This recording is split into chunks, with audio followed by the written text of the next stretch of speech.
So one of the common questions I get from students and parents is, what is the difference between engineering and architecture?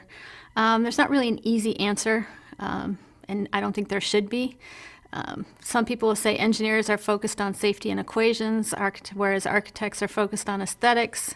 Engineers tend to need to be logical, whereas architects need to be creative. I agree with all those statements, and they're partially true, but I don't think it's that simple. I think we need engineers who are creative and architects who understand basic math so they can collaborate effectively. Most of the successful buildings and bridges were designed by a team of people, a large team, not just a single architect and engineer. And so the collaboration is probably the most important part. So check out the video of engineers and architects discussing their roles in the design process, and contribute your thoughts to the online discussion on this topic. I actually wanted to be an artist, and from a very early age my family said it would be very difficult to make a living as an artist. And even though I was a triple studio art, art history, and architecture major in college, I figured out that architecture incorporated design, and as much as I love engineering and I love crunching numbers, I really wanted to focus more on design. I grew up rather passionate about sailing. I fell in love with sailing and was forever working on my boat. And I liked to race, and so I was always trying as a kid, and this is 9, 10 years old, trying to figure out how to make a boat go faster. And I really thought, you know, as I went through high school, that what I wanted to do was be a naval architect. But it turned out that for various reasons the institution I went to didn't have naval architecture, but they had aeronautical engineering, so I studied aircraft and aeronautical engineering. I almost always work with engineers, many types of engineers. I always work with structural engineers, and usually always with mechanical engineers because I do a lot of zero net energy building. And it's a great partnership. It's very challenging to make all aspects of a building project work together. And so I really rely on the input from engineers, and it's a very creative, problem-solving type atmosphere. And the more creative the engineer and the more teamwork that you have and the more challenging the project, the more I learn. And the next time I do a project, I can handle more of the engineering part, and we work together on the design to make it come together. So I really view it as a partnership, and architects really have to know a lot of engineering in order to function. Both bring different talents. Architects obviously bring a greater design focus than engineers. Both are equally good at project management, which is a large part of what our people do.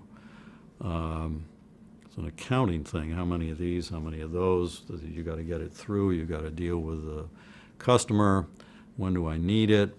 And so either is going to be equally good at that. And the other thing is that architects coming out of architecture school are much better at making drawings than engineers. Engineers spend enough time at SolidWorks or AutoCAD or whatever your piece of software of choice is to get by.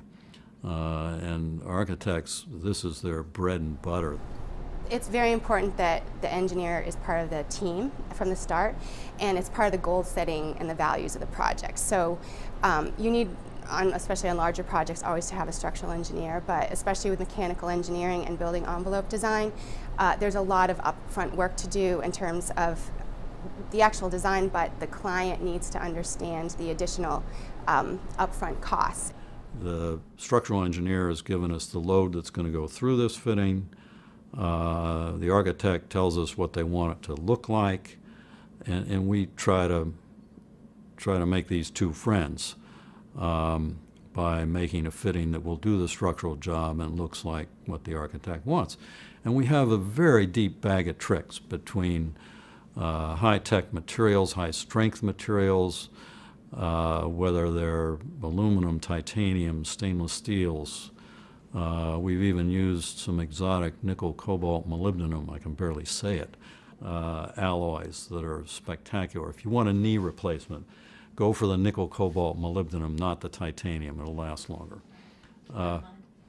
So we have our own bag of tricks that helps us basically help the architect and the structural engineer. And included in our bag of tricks is that we know how to make it. One of the things I really value is collaborating with engineers and technical people and working with materials and learning from the material. And so it's really about iterations and refinements. And so with every project I do, I take what I've learned from the prior project and apply it to the next project. And it definitely is a process. You're never done. You basically have a deadline or you run out of money and you move on to the next one. But the prior project always informs the next project. So it really is a process. The best projects are the ones that are collaborations from the get-go. And there are some architects who are really good collaborators, and there are some with such huge egos that they can't collaborate at all. They are not our customers. We have no place there. But as part of a collaborative team, we have something to contribute, and it's a pleasure.